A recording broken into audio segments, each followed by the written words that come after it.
What's up? Welcome to Bre and Herbs.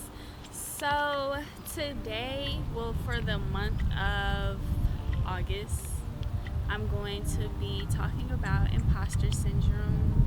And I wasn't actually going to do this for August. I wanted to do something completely different.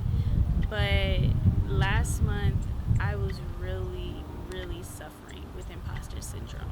And all I knew was the word. I didn't really know the actual definition. I didn't understand where it came from, why it was happening. So, of course, I've been doing research because I love my research. And I really just wanted to bring it to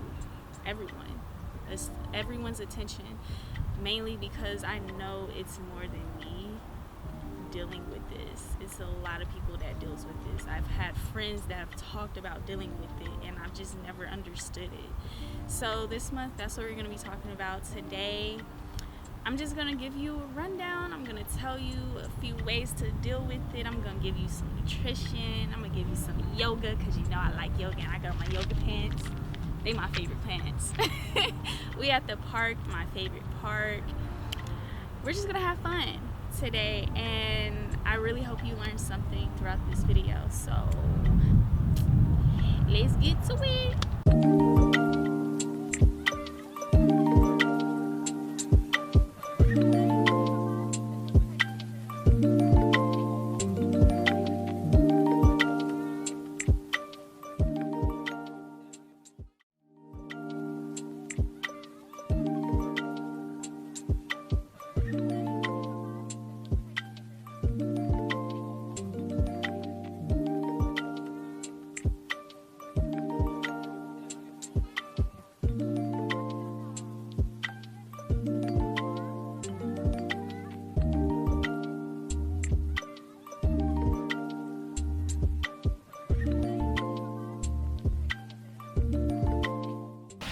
So I actually wanted to start with giving the actual definition of imposter syndrome.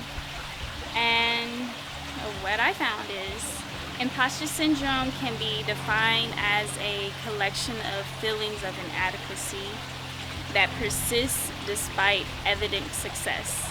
So imposters suffer from chronic self-doubt and a sense of intellectual fraudulence that override any feelings of success or external proof of their competence.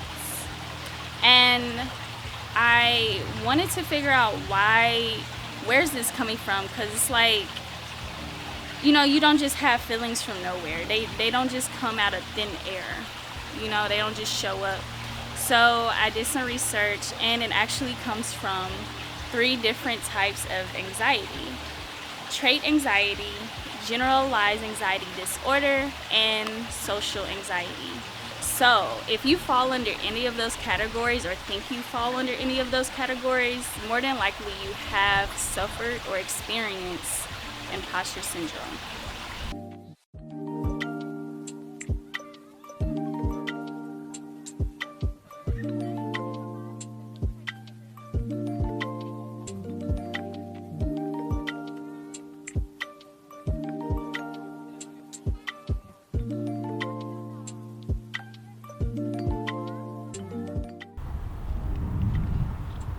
Cool. So, how does it feel? I really feel like we should stay in the shade, by the way. Okay. How does it feel when you experience imposter syndrome? For me, it feels like, for example, like I said, last month I was really suffering from it all month, honestly. And it's because I got a new job in the new industry that I want to be in, which is health and wellness. And I haven't finished my education yet. So I was like, I don't even know if I'm good enough for this. I don't know why they chose me for this. Like, will I even succeed? Like, why am I here right now? What is the point of me being here right now? Because I don't know what I'm talking about. And with that, those feelings just made me feel like I didn't feel any fulfillment with the internship that I had, even though I was super excited for it. I lost that sense of fulfillment, and I started procrastinating, like really, really procrastinating, to the point where I was doing everything last minute, and I felt like I was gonna get in trouble because I couldn't get this done. So it's like a snowball effect, honestly. Yeah, it feels horrible, and it's hard to get out of that. Like I said, I was in that for a month. It was so hard. Like with Donovan, I told him I wanted to quit. Uh, Fortunately, you talked me out of that, but I wanted to quit.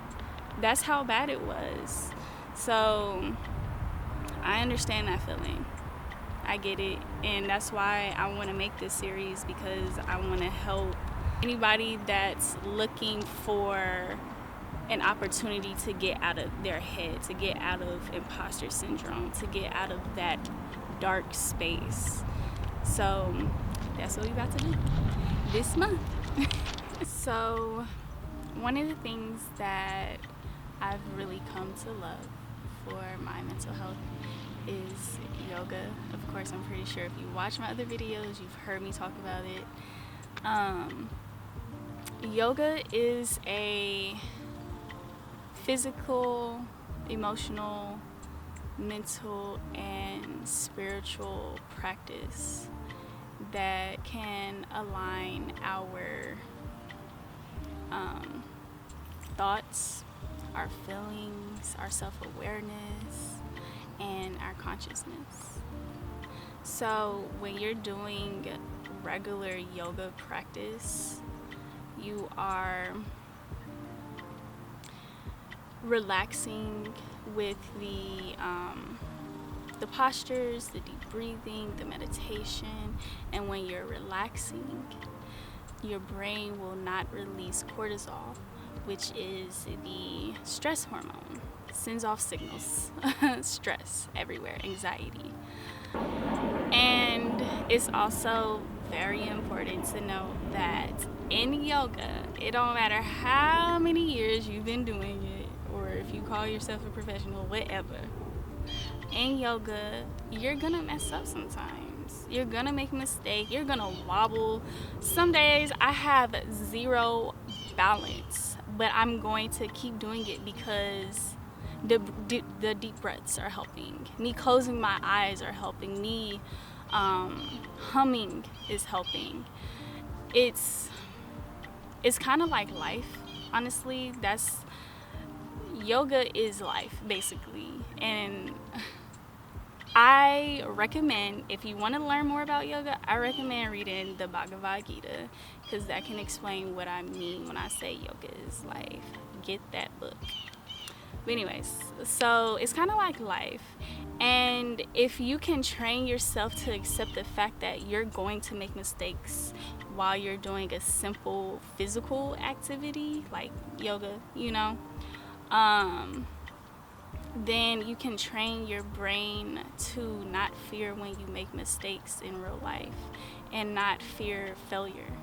Because imposter syndrome, it feeds on that fear of failure. It feeds on that stress. So you don't want to give it more things to feed on. You want to relax. You want to meditate. You want to love every single parts of you, even the parts that make you fail. So yeah, that's why I love yoga. It's dope. So the last thing I want to give you is understanding brain function. So like I said, feelings don't just come out of thin air. Something is going on within you, within your body. All of it is connected. And one of the things that I've learned is that a lot of people are iron deficient. I know it's like random, right?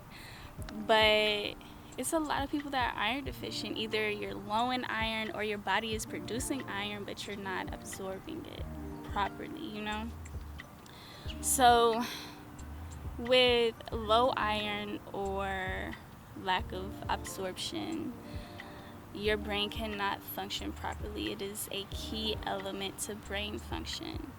So when you're not getting it, when your brain isn't getting it, you are at risk of having depression or anxiety.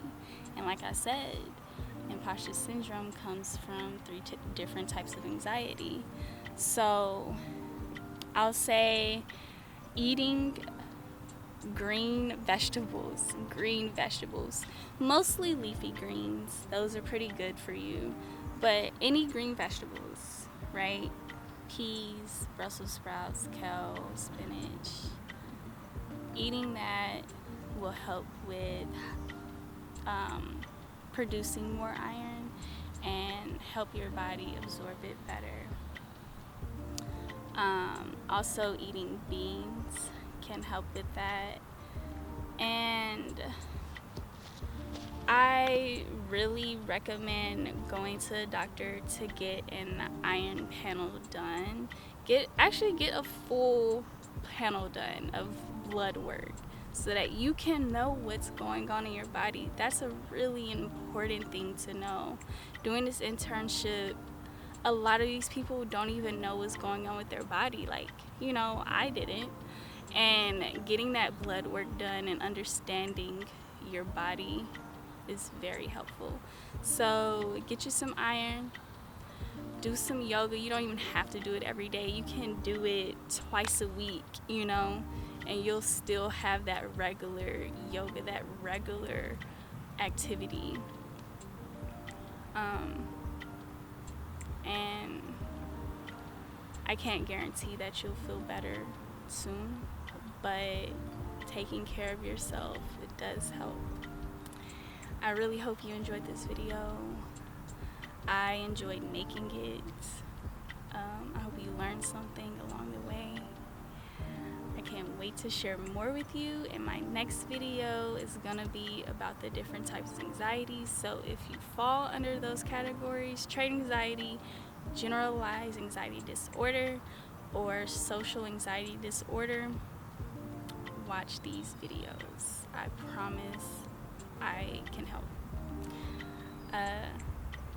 Remember, health is wealth. Peace.